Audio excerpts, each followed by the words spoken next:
libanga mungwa à cause à kotala sima à cause à koregretaka makama mokili ndengo lelo ndimela kolo mais misu neza nokana mokili mutu asambela ka misu neza na kati ya babwati mutu asambela ka misu neza na kati ya kaka lokuta mutu azosambela me makamba mokili ka zo préoccupé ye Jésus pena zo vanda tena motema na ye aotala ka makambo ya tika na mokili nde bato bakobongo mabanga mungwa bango ozo négliger le banzambe parce que olataka bien parce que ça la kano simba mbongo parce que oza ministre parce que oza député parce que ota race sociale na yo kota race sociale on bien aimé bato bazana ba poste wana ozali bakenda bazate bato balata va yo lelo bazate bato batombola ka mapeka lelo bazate baleka eloko leka teka parole de Dieu na hôtel lelo.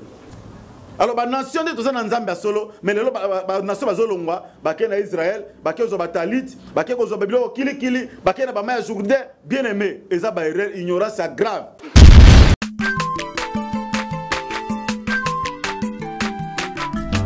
Aza mwana moto te po akosangai abongwa ni pete po awangana nzambe ya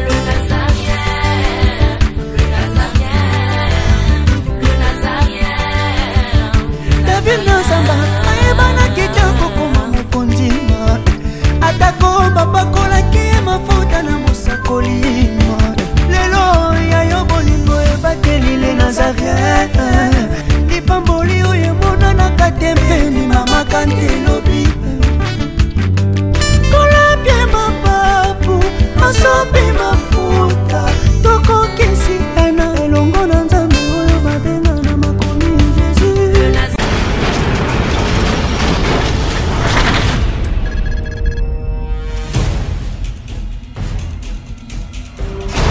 Destruction. Yo, démon. Oeza nzoto na yo te. Kanga monoko na yo. Frappe liboso bela me ngani bimaki. Pouah.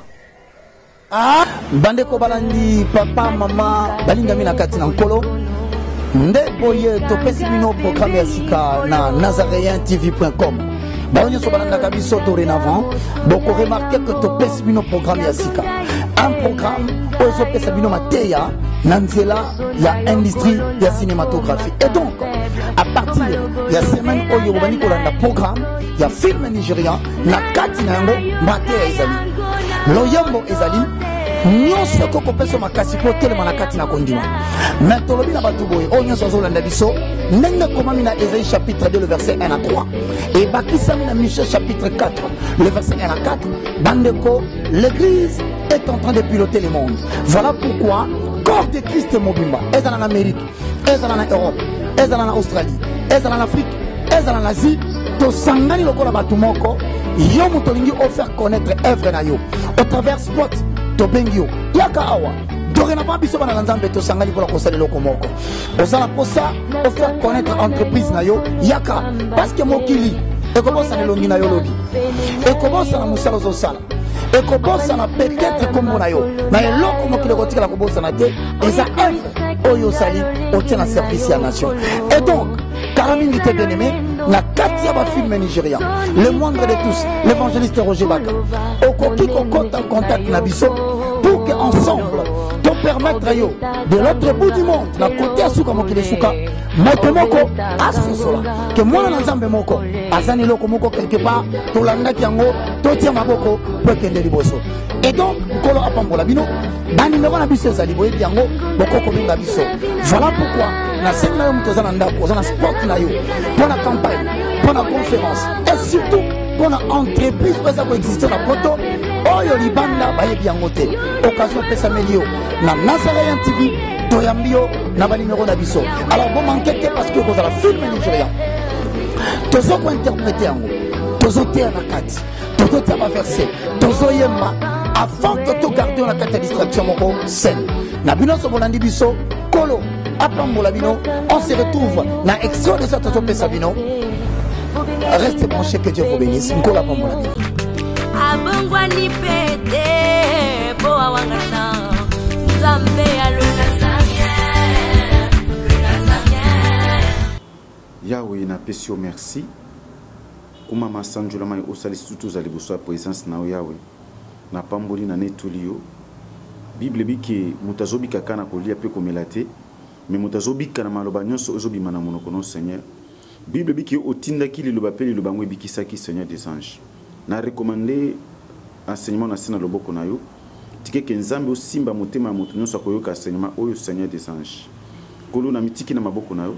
disposer esprit ame corps na ngai rendre nga sensible pesanga compréhension pour comprendre maloba oyo pe pesanga interprétation correcte ya liloba na kombo na Yesu. Na recommander tango na maboko na yo molimo santu yende a diriger nga ebandiriki no suka na kwesi ngwenyo so distraction ya lourde na déstabilisant au nom de Jésus. Na senyi molimo santu a régner ebandiriki no suka na kombo na Yesu. Amen. Bien-aimé bandeko batali na pesi bino mbote bino batu bolandaka biso partout na monde entier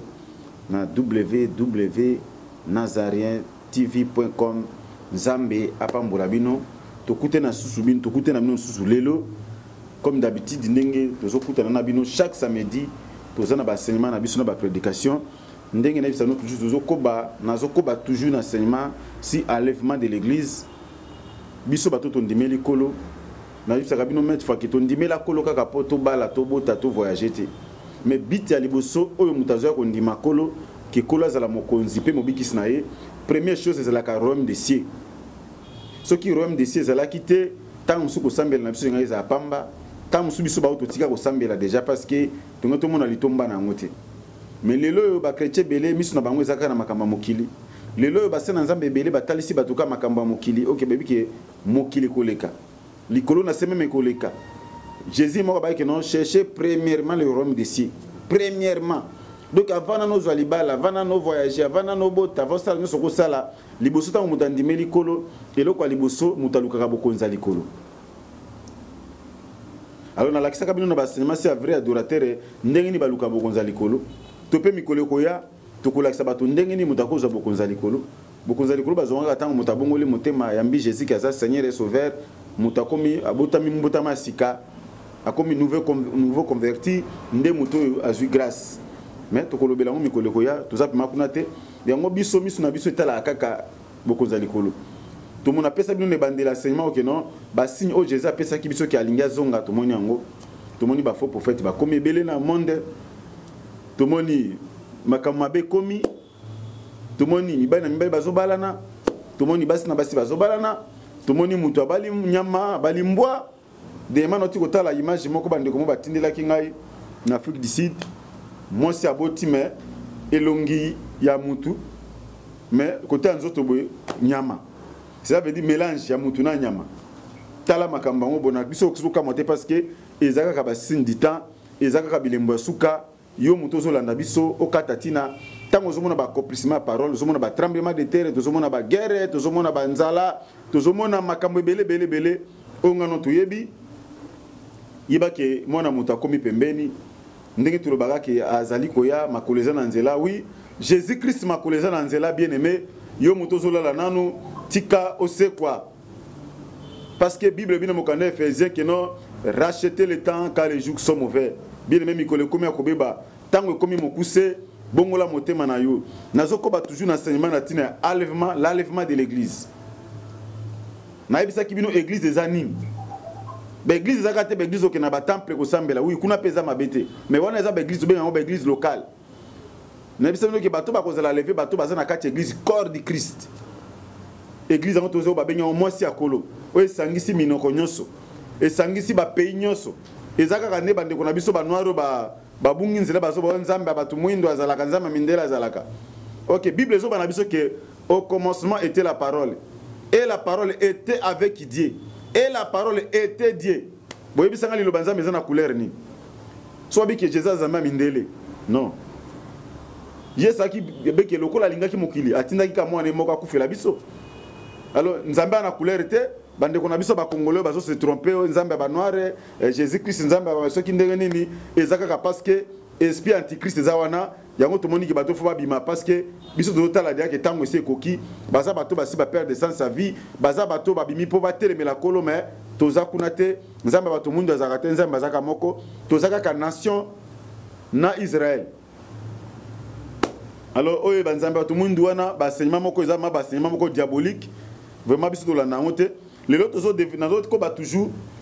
na komaki na sukaki na place ya ba Kacha 666 to pe ba marque de la bête na lobela ki yango la fois passée leo na kolobela ngo sute bo comprendre kini na lobaki soki pe bo balanda ki to landi biso ka lelo ba vidéo eza wana okomona toujours ba enseignement oyo kubande bande kino suka eza na ba vidéo okolanda biso toujours na site na biso o bino bolanda mingi leo na ngina lobela après enlèvement parce que na biso na bandeli ke biso église tango Daniel a ko bondela na Daniel chapitre 9 nzamba apesa ke vision ya 70 semaines na biso no que non église lelo zo bika kaya 69e semaine tozoti kala semaine na une semaine alors une semaine on ba ki ko banda tango enlèvement ko salama ndeto ko bana ko consommer une semaine yo tikali na une semaine oyo nde makamonyo se ko ba prophétie no se ko mama na apocalypse nde ko kokisama na une semaine kaka wana tozala na fête annonce na nos kana une semaine wana ba jugement dernier makamonyo soti to kota na terre promise kaka na une semaine ko tikala wana alors na semaine ngo ekabon première moitié semaine na deuxième moitié semaine na zano kaka na première moitié semaine makambo ko salama tango antikrista ko ya ko zwa bokonzine a régner pona a séduire mokili wana monsakolo amati déjà aux églises ceux qui ba fléau zo ya telelo ceux qui ba trompette zo beta matelelo parce que monsakolo azana na kati ya mabele moi kolo kanda na se manifester zate na bisa bino ke tango nzamba azo longola ba otia batu musumiza pa yeba ke za pa frapper mokili baba boye ko tosa nzambe tango frapper mokili no to mona ngo alobaki na noya sala masua tango asiko sala masua bi batu bakota batu babe ko kota abisi noye zo banyama mibale kotsa bango je crois que noya bikaka na famille na ena na bana na basa bana na bango bazaki comme 8 personnes o bakota ke na masua to mona ki mbule beti 40 jours 40 nuits c'est-à-dire nzambe épargner ki batu moko boye quelque part tango nzambe azo épargner batu moko le nzambe ngaboma aboma mukili azo boma ba crédit batu bazo ba ko to nzambe to ko mona on temps ya to ko mona on peut image à enlèvement toujours to ko tala mona kaya ndeko na biso Lot o to ba maki Sodome na Gomorrhe nzambe abikise kaka Lot na bana nemi balé abasi c'est fini moi si parce que moi sabongo na libanga mungwa à cause ko tala sima à cause ko regretaka makama mokili ndengo lelo ndimela kolo mais misu neza no kana mokili mutu asambela ka misu neza no kati ya babwati mutu asambela ka misu neza no kati ya kaka lokuta mutu azo sambela me makamba mokili ka zo préoccupé ye Jésus pena zo vanda tena motema na ye aotala ka makambo ya tika na mokili nde bato bakobongo mabanga mungu ya bango ye alors bien aimé na totangi na mokanda na biso na Apocalypse chapitre nango 11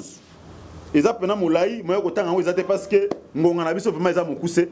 mais yo nanda kotanga obani na Apocalypse chapitre 11 otanga ngo mobimba pose à connaissance makamuna koloba alors na premier moitié semaine wana babiki après enlèvement de l'église nde nzamba kotinda ba deux témoins parce que pourquoi nzamba kotinda ba deux témoins babiki bazoya uniquement bakozana Israël bakoya na ba nation té parce que lelo biso tozaka ba nation parce que Jésus a dit que le salut vient de Juifs lobi ko yaki pona ba Yuda mais tango ba Yuda ba boy ko yamba kolo ba boy ko to saye ndekolo pesi bango na no mokongo na tanda so tangi na Romains chapitre 11 okomona makamuna zolo ba oyo elingo ba ke incrédulité ba Yuda lelo o to bengi ba Juif incrédulité na bango eza na kati ya volonté ya Nzambe Nzambe aveugle bango pona abiki sa nation parce que tozape bato Nzambe salaki na elilingi na ye parce que Nzambe abaki faisons l'homme à notre image alors lokola Nzambe asaki biso na image na ye marga ki pa sauver bana Israël babunga kinzela mais lokola bango ba boy ko to saye Nzambe a tourné vers les nations bomoni que mission Nzambe aki ko pesa apôtre Pierre amona ki na peso kitana likolo banyama marque na marque banyama moko bizarre ba magorodo ba miselekete ba biloko bizarre na napi wana moi qui voit bimi Pierre boma banyama olia Pierre abikolo yo yebinga bien obi ke biga na za moyuda solo na liana le loko ambinoté depuis na botama voyez pour la deuxième fois Pierre a répété même parole pour la troisième fois Pierre a répété même parole kolo apé albina nini abipona biloko Nzambe apetoli yo kotala ngo mbindoté vision nga koloba nini ezaki mission le porte ya salut Nzambe afungulela ki vers ba nation nde bonaki banyama bizarre banyama eza banani eza ba nation eza ba congolais eza ba français eza ba américain eza ba rwandais eza ba ougandais eza ba gabonais partout à part Israël nde vision alors tango Pierre awangani vision akolia banyama te ezaki kaka vision Nzambe atalisa yango na marque mo mais eza na ba interprétation nango lokola comprenait kango bien te ezaki mission Nzambe nga confier alingaka za même apôtre ba païen mais mission ba ki kopesa ngo pa apôtre Paul parce que nzamba za souverain asala ko alingi lelo nzamba ko pona soka moni ko bebisi nzamba za droit ko pona mutu mususu pe asali ne musala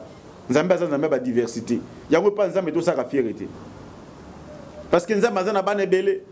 nzamba ba soki bino boboko kumisanga na komisa même mabanga ba ko ba kumisanga nzamba capable misi mabanga pe utiliser bango. Alors bien aimé pona ni bana Israël bazo pona ni deux témoins bazo na Israël bako kitena Israël parce que ko sauver bango. OK na premier moitié semaine oyo na bisa bino que antichrist nga koya akene ko sala alliance na Israël. Pourquoi ko sala bango alliance akoya ko kosa bango na l'est lokuta oyo. Akomona que bino ko boza ba tourner na ba pays d'arabe bitumbeza partout akoya ko sala bango l'espace sécuriser bango mais ko alliance moko lokuta ya riz. Parce que riz ezaka pa Satan parce que yende colorise Bible zo benga père des mensonges na Jean 8:44. Alors après l'enlèvement ko salama aveuglement bana Israël lelo yeba kezana kacha mokano nzambe nzambe aveugle bango pourquoi pour na sauver na biso ba nation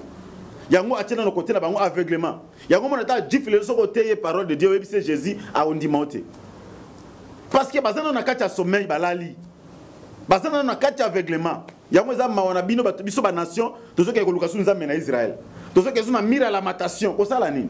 parce que lelo nzambe bazana kacha ba nation. Alors ba nation de tozana nzambe solo mais lelo ba nation bazolongwa bake na Israël bake zo batalit bake ko zo babilo kili bake na ba maya Jourdain bien aimé eza ba erreur ignorance grave au même ba serviteur de Dieu bazo kende kuna eza ignorance ko yeba ko zana ko yeba parce que lelo nzambe bazana kacha ba nation yo ke na Israël ko luka nzambe te soko bi okena kaja tourisme na ngondimela yo tourisme ezo ke ko tala même mboka ça va même ngaso babiki na kene ko tala na kene Israël na kene pona tourisme na tala kaka mboka ndenge ezali mais na kene ko luka nzambe na Israël te parce que lelo nzambe azana kacha ba nation lelo nzambe azana Congo lelo nzambe azana France lelo nzambe azana na Amérique nzambe azana Angleterre nzambe azana Burundi nzambe azana Afrique du Sud nzambe lelo azana Inde. Comment ko luka na Israël bien aimé quelle ignorance des invités de Dieu. Ignorance à marque ni nos apôtres. Ignorance à ni nos bishops. Alors après l'enlèvement, Nzambe faut se souvenir de l'alliance à cela qu'on a peuple naïe. Nzambe faut se souvenir de l'alliance à cela qu'on a Abraham, Isaac, Jacob. Parce que baza bato Nzambe sana bango alliance. Oya sala na ba nation te ba nation to zungolume to zonya tangono na makolo. To comprendre de l'autre côté. OK, les gens ko kumba bataliti oye nango ko yake Nzambe azakuna. Non, bien aimé. Bien aimé to sur la côté tout temps la Bible to comprendre quoi. To comprendre ba prophétie. Tango ba comprendre ba prophétie ezate. To sambela Nzambe le gars aveuglement ngulu te na loyenge bien aimé. So moni ko benga mapona makambo Nzambe te vana na baba la kisoma makambo Nzambe. To comprendre ba prophétie Israël ezali, ba prophétie ba nation ezali. To tika ba bulu eke na kati évangile. Alors tango detemo ba koya ba kiti na Israël ba biki detemo yo ba ko travailler na esprit o ezaki likolo Eli na esprit ezaki likolo ya Moïse. Parce que ba okita kuna ba yembala moko na prédiction na reine antikisi ba kiti ba bandi côté ko pesa ba prophétie na Israël. Yango tango na ko kisama lilo banzambe ba mokana Amos ke nzamba kotina nzala na mokili. Mais ko zela nzala ali pate. Nzala ya hamburger te. Nzala ya loso te. Nzala ya fufu te. Mais ko zela nzala ya vraie parole. Tango na siko bato ba ko sutuka après l'enlèvement ba ko luka vraie parole to hotel lelo bato ba négliger. Ozo négliger le banzambe parce que on l'attaque bien. Parce que ça la kano simba mbongo parce que oza ministre parce que oza député parce que ota race social na yo. Kota race social on est bien aimé. Bato bazana ba poste wana ozali ba kenda. Bazate. Bato balata va yo lelo bazate. Bato batombola kama peka lelo bazate baleka. Elo que les gars te ka parole de Dieu na hotel lelo. Lelo vraie parole les obima mais bato ba négligeango. Lelo zo te bato mutabia bato basambela ndi bato passe. Bato basambela ka bato basi ba rater vie. Bato basambela ka bato babola non bien aimé. Na Bible ba riche basambela.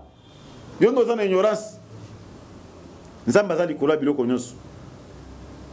Ata lelo za grand prêtre. Lobi avana liwana mokolo kufa ba luka biso to ba pasteur ba ote ba obeta ka banzembo nzambe. Ato ba neko lingango tango za ki vivante. Po mona ke nzamba za ka fin. Alors le quoi nzamba ko se souvenir na peuple na ye. Oyo atika ibona kacha ya molili na kacha ya ignorance. Dete motan ba ko ya ndeta nzamba ko fungola porte salisu pona bango nzamba ko se souvenir sur na alliance asalaka na Abraham na Isaac pe na Jacob ako se souvenir nda ko tinda deux témoins oyo wana yo biso ba na soto luka vraie parole to kozon soute parce que ko tikala ka makambo moko ba sapo bato ba ko rater enlèvement ba ko ya ko prêcher Israël et puis na tango na deux témoins ba bible ko travailler na esprit Eli soki mutaya menacer bango pendant prédication na bango bible bi keno baza capable ko bisa moto na monoko bango pe tumbi ba ennemi na bango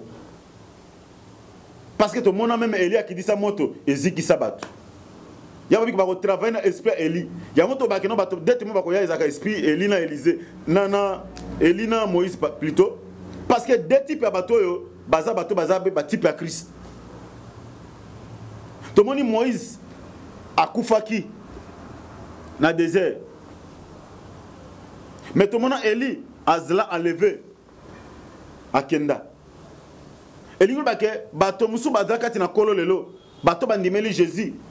babi ke ba musu ba komikufela lelo. Mais ba musu ba kokufa te bato ba kokufa lelo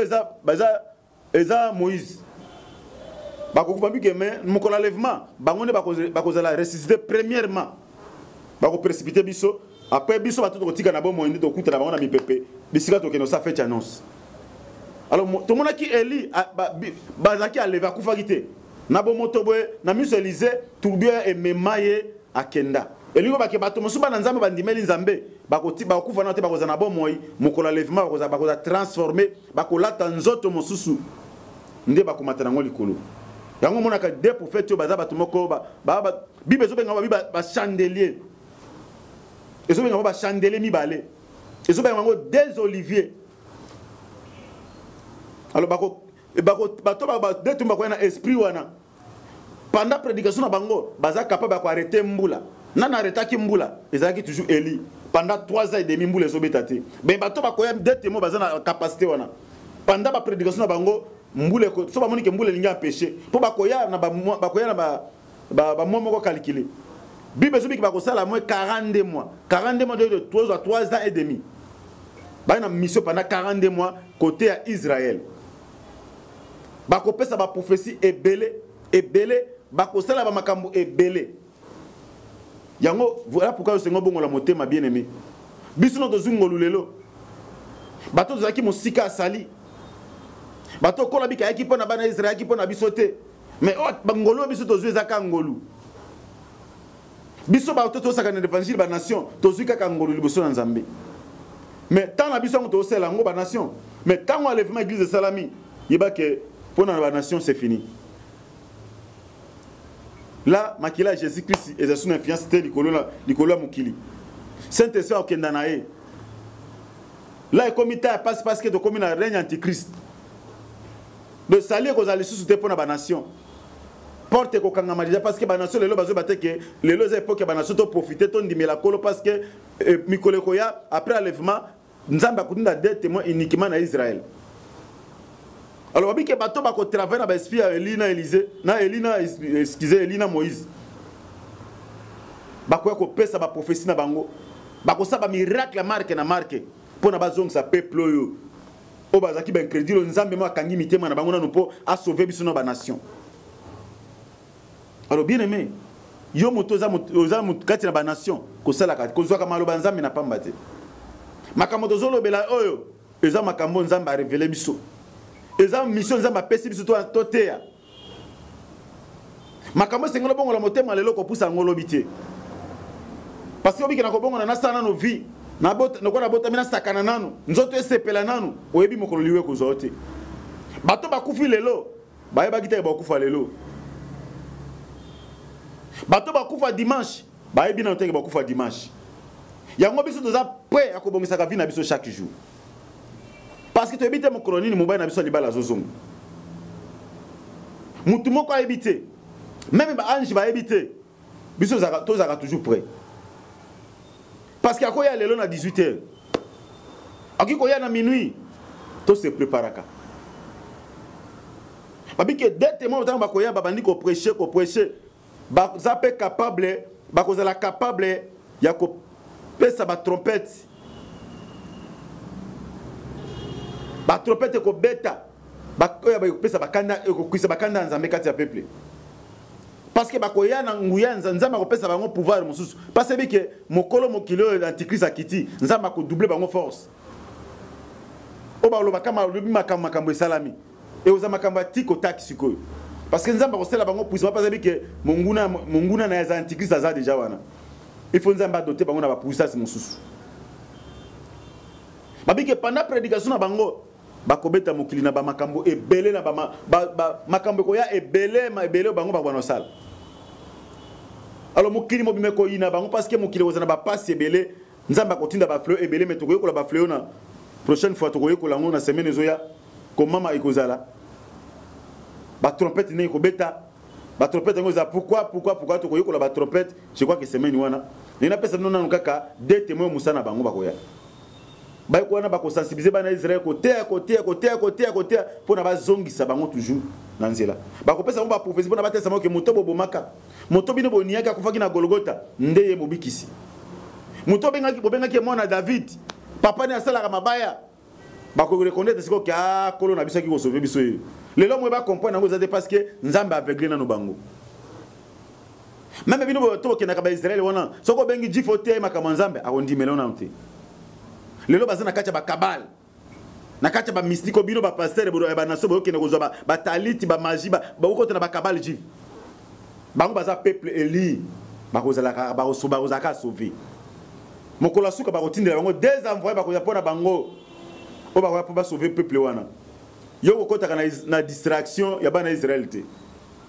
parce que biso na bango toza ndenge moko te biso tozu ngolu biso tozu eza spécial biso ba nation to batela ngolu wana to profiter na tangolu wana ngolo zelo grâce zelo ko ba mérita kango te mais zelo ko elio sale forte biso sale forte mais na bolingo nzambe wana a tourner mo Congo vers nation a pèse no peuple eli na mo Congo o asala alliance na ba papa na bango ya moni baba se souviens ki nzambe azaka nzambe a 3 personnes lelo ba nzambe ba koma nzambe akingani mais nzambe mi présenter na lelo ba na batu misat na nzambe Abraham ya Isaac na Jacob akoma nzambe a 4 personnes même ata ba Eli ba se souviens ki kana nzambe Abraham même ata Moïse ba se souviens kana nzambe Abraham Moïse nzambe so ba to peuple na ba tuninga ba zaka crédit na lo ba bango na tindi lo ba nzambe Abraham ya Isaac na Jacob lelo ba nzambe akome ba to belé mais to kolobela mo ko mosusu bien mena komo ke na suka pona lelo tala mission ba dete mo ko ya nikima ko te Israël pona ba zongi sabango suna alliance na nzambe ba zongi sabango suna boneko na nzambe wana biso église tozali kolo tozolia tozomela ma ono so ko tika la bien aimé ma ono moto sambela nzambe na ba aventure lokolo mo na kati lokolo libanda na kino lelo mage ba mbule belo sana na kati église mais kino lelo changement ezati ozaka yo to yebaki repentance solo ezate ozo makama nzambe nano kwa na batanto plutôt ozo tantonner nano mais que tant c'est coqué ta ba aventure c'est l'équipe bien aimé ta comité discipliné ba vie na biso total la monta kufela biso ne kulus total la place sali na biso uta Dieu qui na Israël ko distraire bato pour rien le Israël bazana kacha ba magie bana kacha ba kabali bana kacha makama mabe biso to profiter parce que biso l'église mutuzana to sauver lelo prochainement na ko to wa otira sko ba trompette ko beta pendant ba deux témoins ba ko sa makambo ebele to ko comment beta ba trompette to tala ba 7 trompette ko beta to tala trompette na trompette e ko sala kanini trompette c'est ba signification nango même na Israël so trompette beti ba ba ke trompette za ba to fait bitumba trompette faut rassemblement salama trompette na trompette za kana langage nango vraiment to ko yeko lango semaine prochaine vraiment botika la malamu na komi na suka pona lelo bien aimé soko lingo benga biso to solola to kabola makambo so comprendre bien te numéro na nga téléphone eza plus 243 99 848 78 07 plus 243 99 848 78 07 na pesi bino bande konyoso bozo na biso mbote bisika bozwami soki yesu masa zongi lelo te soki azongi lobi te tokuta na bino samedi prochain vraiment botika malamu nzamba pambola bino na pamboli bino na kombo na Yesu.